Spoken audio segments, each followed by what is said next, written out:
There are so many things here in Death Valley that will blow your mind. I think you have to start looking at life differently out here.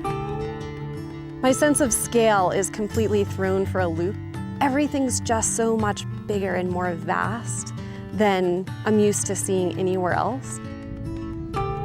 Death Valley is an immense and surprising land of superlatives. There's much more than a valley here, and make no mistake, there is life in Death Valley. Well, believe it or not, Death Valley National Park can actually get pretty cold sometimes. Certainly where I'm standing on an early morning, looking down more than a vertical mile at the valley floor, and 20 miles to the west where you see a little bit of snow, that's Telescope Peak in the Panamint Range, rising more than 11,000 feet above the valley. Well, this national park is jam-packed with dramatic scenery just like this, and many wonders of nature and history. About an 8-hour drive from the Bay Area, Death Valley National Park is worth every single mile. We'll visit just a few of its many natural and historical treasures, starting down deep in its most famous, sizzling, and salty landmark. Way up high on those cliffs, there's a little sign that says sea level, and way down here, 282 feet below that, where I'm standing in this salt flat expanse of a spot called Badwater, is the lowest spot in the entire Western Hemisphere, and it is also one of the hottest. In fact, in July of 1913, not far from here, the hottest temperature in the history of North America was recorded, 134 degrees.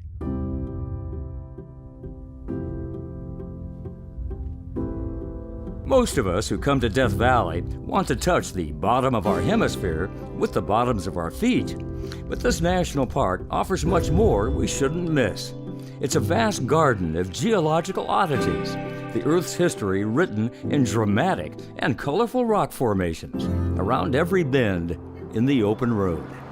I think oddities is definitely a good description for some of the weird stuff you can find here. Mike Reynolds is Death Valley's superintendent. You have places like the racetrack with the mysterious moving rocks. You have Titus Canyon where you can drive right through a really narrow canyon. You just can wide see enough for your vehicle to go just through. wide Yes? enough for your vehicle. You've got ghost towns like Leadfield, Rhyolite, which is just outside of the park, and Skidoo. Tons of mining history that makes it really interesting for history buffs. It's 3.4 million acres of wide open space where you can just hike up canyons, you can hike through the valley. There's so many things you can do here. And like you said, around every corner, there's a surprise. You don't know what you're gonna see. Speaking of surprises, streams flow in Death Valley. On a spring morning, Mike leads us to Salt Creek, running silently across the sand and alive with native fish.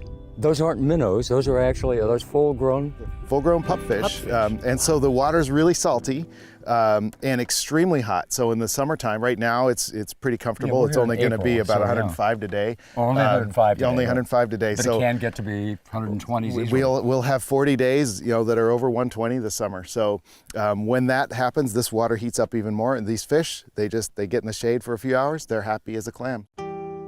Out here, water is typically precious and rare, but sometimes it comes in great gushes. That happened in October 2015, when a torrential downpour triggered a flash flood of water and debris that roared down Grapevine Canyon, severely damaging one of the park's most popular historic sites, Scotty's Castle, and the road leading into it. The core part of the storm, the part where it rained the heaviest, was only about 3 miles upstream from where we are. Park Service Ranger Abby Wines has been leading a massive cleanup and repair effort ever since. Where we're standing used to be the uphill lane of traffic. That washed away, and what we're looking at here is asphalt that's washed away from around the corner from other sections of the road upstream, and boulders washed on top of where the road used to be. Well, I mean, just standing here looking down, seeing this incredible cut, it takes your breath away. That's part of being in Death Valley, is just the sheer Absolutely. power of this incredible natural environment. And that's absolutely a key point, because it's because of floods like this that Death Valley looks the way it does. Thankfully, nobody was injured, but the property around Scotty's Castle took a big hit and is closed to the public until its restoration is complete. The castle behind us here is really a museum. and an empty museum with nobody in it, it just feels like there's something missing. Part of the soul is gone. So getting the artifacts back, getting the people back, you know, kind of brings the soul back to Scotty's castle. We take a private tour of the castle grounds and are joined by David Blackert, Executive Director of the Death Valley Natural History Association, a longtime nonprofit partner of the park, helping the Park Service fulfill its many missions here, including the restoration of Scotty's legendary haunt. First thing you need to know about Scotty is that he never owned Scotty's castle. The castle is named for Walter Scott, a Wild West schemer a century ago who first tried to swindle Midwest millionaires Albert and Bessie Johnson, but was befriended by them. And when the Johnsons built Death Valley Ranch and their dream desert home here, flamboyant Scotty became its charismatic caretaker. I love just how ironic this story is. These two men that should have hated each other became best friends, lifelong friends. Before the flood, about 15% of Death Valley's visitors ventured to the castle, making it a high priority to repair and reopen, a huge, expensive, and time-consuming chore.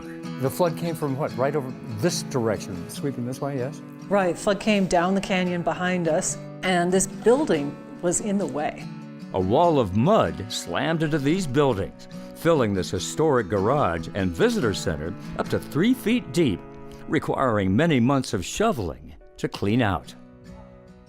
The main castle itself wasn't so severely damaged, but needed critical attention, and its many valuable and vulnerable artifacts, as seen here before the flood, demanded immediate care and protection. This room was literally filled with artifacts. And when we say artifacts, to clarify, these are not just period pieces that are appropriate. Everything that was in the collection and on display in the house belonged to Albert and Bessie Johnson or Scotty. When you came in on the tour, it was literally like stepping back in time. It would have been a tragedy to survive a flood only to have a fire because the electrical system was destroyed and you don't know where there's shorts and all that type of thing. The decision was made that all of the artifacts needed to be moved to a safer location while the work was going on. And when you talk about all the artifacts, what's the volume that you're talking about? We're talking over 200,000 artifacts. Crews cataloged and shipped almost all the artifacts to a safe location off-site, but one was far too big to move. This is my favorite room in the castle. This is the upper music room. And this was the location of the historic theater organ. This pipe organ enchanted audiences for decades and will again after it's fully refurbished, and the castle is ready once more to receive all of us. I have a special connection with this room and with this instrument, and to know that it's going to come back better than it was when I first got here makes me feel really good. A concert will be part of Scotty's grand reopening here in 2020, as this icon of Death Valley is reborn to regale us as before with sounds and stories from the desert.